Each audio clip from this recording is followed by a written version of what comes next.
numero 82, Käpyö Pinseri S ja Katja Nieminen Agility Team Turusta. Valmistautuvat 83, 84 ja 85.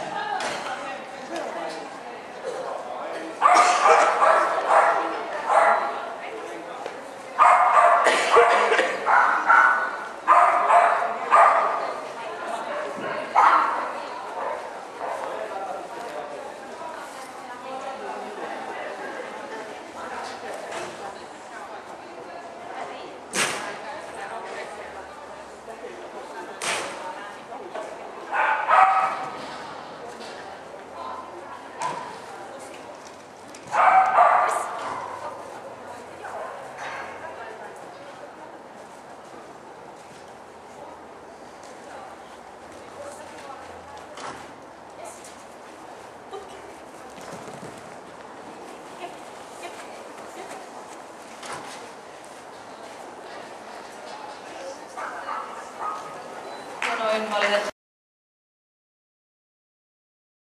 Yläkotto on yhden.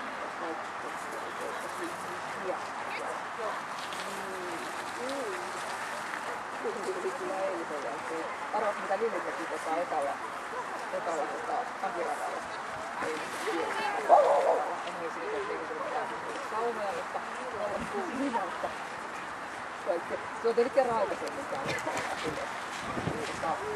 Parkkiliikon kohdalla on lammet. Kokkeri, joka on siis vesipeli, joka tykkää uida. Ei se nyt tee sitä, koska se on niin suoraan. Hän ei tule siitä, hän kiertää näin ja sitten me lähdettiin. Eli siinä tuli vitonen aikaa palo varmaan ihan tuhottomasti.